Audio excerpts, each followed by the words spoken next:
జై శ్రీమన్నారాయణ. నక్షత్రాల సిరీస్ వీడియోలో 23వ నక్షత్రం ధనిష్టా నక్షత్రం.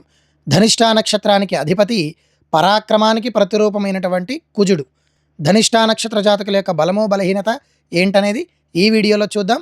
వీడియో చివరి వరకు చూడండి. ధనిష్టా నక్షత్ర జాతకుల యొక్క బలం వచ్చేసి వీరు మల్టీ టాలెంటెడ్. ఏ పనినైనా చాలా త్వరగా నేర్చుకుంటారు.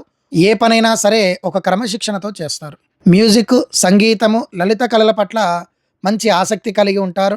సమాజంలో మంచి పేరు ప్రఖ్యాతలు కలిగి ఉంటారు. పెద్దల పట్ల గౌరవ మర్యాదలతో కలిగి ఉంటారు.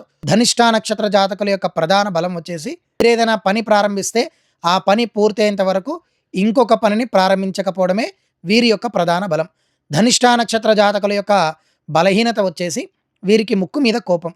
ఒక్కొక్కసారి ఆ కోపము అహంకారంగా మారి ఎదుటి వాళ్ళకి శత్రువుల్లాగా మారుతారు. ప్రతి చిన్న విషయానికి భయపడుతూ ఉంటారు.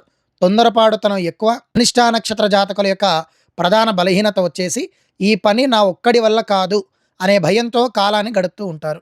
ధనిష్టా నక్షత్ర జాతకులు ఏ రంగంలో అద్భుతంగా రాణిస్తారో చూద్దాం.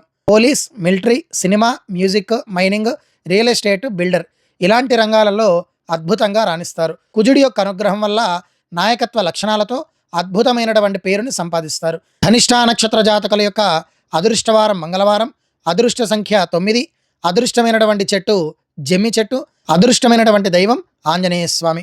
ధనిష్టా నక్షత్ర జాతకులు ప్రతి మంగళవారం లేదా శనివారం రోజున జమ్మి చెట్టు చుట్టూ ప్రదక్షిణాలు చేయడం వల్ల వారి జాతకంలో ఉన్నటువంటి దోషాలన్నీ తొలగిపోతాయి. ఒకవేళ జమ్మి చెట్టు దొరకకపోతే మీ దగ్గరలో ఉన్న ఆంజనేయ స్వామి దేవాలయానికి వెళ్ళి ఆంజనేయ స్వామిని దర్శించుకోవడం వల్ల మీ జాతకంలో ఉండే సకల దోషాలన్నీ తొలగిపోతాయి. మీలో ఎంతమంది ధనిష్టా నక్షత్ర జాతకులు ఉన్నారు? నేను చెప్పినటువంటి క్వాలిటీస్ మీలో ఎంతమందికి కరెక్ట్గా ఉన్నాయి? మరి మీ సర్కిల్లో ఉన్న ధనిష్టా నక్షత్ర జాతకులకి ఈ వీడియోని షేర్ చేయండి. జై శ్రీమన్నారాయణ.